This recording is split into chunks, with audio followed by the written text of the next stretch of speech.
Hi, this is Dr. P here, and we have Grayson, who's an outstanding athlete at Skinny Atlas High School. We have Amanda, one of our awesome nurses. We're going to talk about PRP. Unfortunately, Grayson tore his hamstring about 5 weeks ago, just a mild strain initially, and he did really well with PT, working with his athletic trainer at the school, laser treatments. He was feeling 100%. This past weekend, 3 days ago, unfortunately, he was in a scrimmage and he planted his left leg, he cut, and he felt a re-injury to the area. And on his MRI, which we'll show in a little bit, he has a grade 2 strain of his semimembranosus and semitendinosus, which are the hamstring, the back hamstring muscles. So we're gonna do a PRP injection on him, and PRP stands for Platelet Rich Plasma. And so the platelets are those things that when you cut yourself, they form a scab. So Grayson, show your elbow here. So that scab right there, when he cut himself, the platelets come in and they stop the bleeding. They form a scab, so you don't bleed to death. But they also have growth factors in them. So they release those growth factors, and those growth factors stimulate new blood vessels and cells to come in the area, form new skin, and heal. So basically, the platelets have growth factors, which is kind of like fertilizer, which helps things heal, okay? So we've known for a long time that even just injecting blood, which has platelets in it, into an injury can sometimes help it heal better.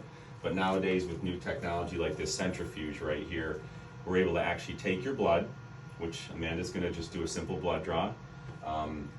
She's gonna draw some blood. She's already calculated how much blood we need to get what we need.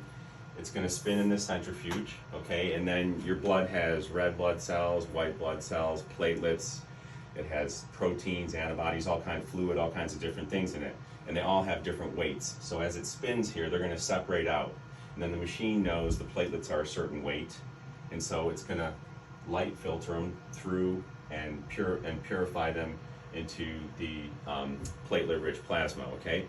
And we can also set this machine, something that we didn't have in the past, we can set it for if someone has an acute injury, a new injury, where it's already inflamed and it's already really riled up, versus a chronic problem like a tennis elbow, which might be going on for months or years, and it's just where the healing process stopped and we have to restart it. So in this case, we're going to set this for the lowest inflammatory because your leg is already inflamed. We just want to add the growth factors. We don't want to restart the healing process. It's already starting to heal. We just want to speed it up by adding some fuel to the fire or some growth factors, i.e. fertilizer. If it was for a tennis elbow, we might set it for a higher inflammatory so that we can restart the healing process. So that takes about 20 minutes for that to spin down. And then what I'll do is I'll look with an ultrasound.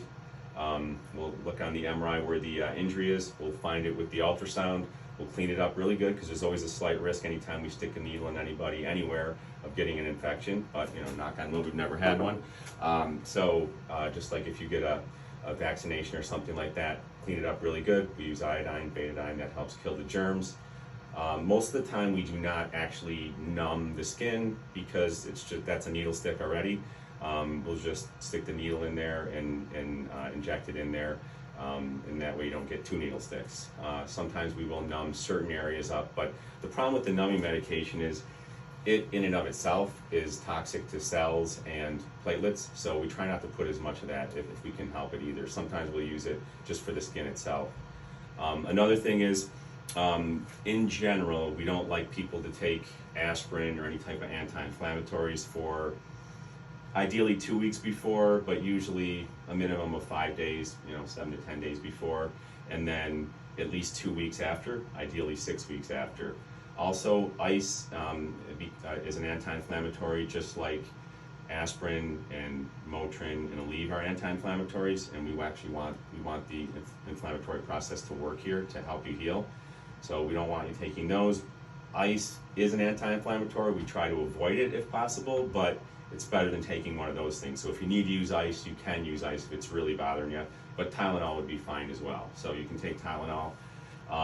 We also find, so your situation occurred 3 days ago, so we didn't really have much time to prep you for it, but some people, if we're doing this for arthritis, will have them actually eat a vegan diet like 3 or 4 days ahead of time, because some studies have shown that it actually increases the the quality of your platelets. So I know you're a vegan, not just kidding, but eating your fruits and vegetables is very important, believe it or not, even for this type of stuff. So your diet, staying hydrated is really important. You know, we'll let Amanda start on the process of drawing the blood, and then we'll reconvene as the machine is spinning it down, and then film the injection. Okay? Any questions?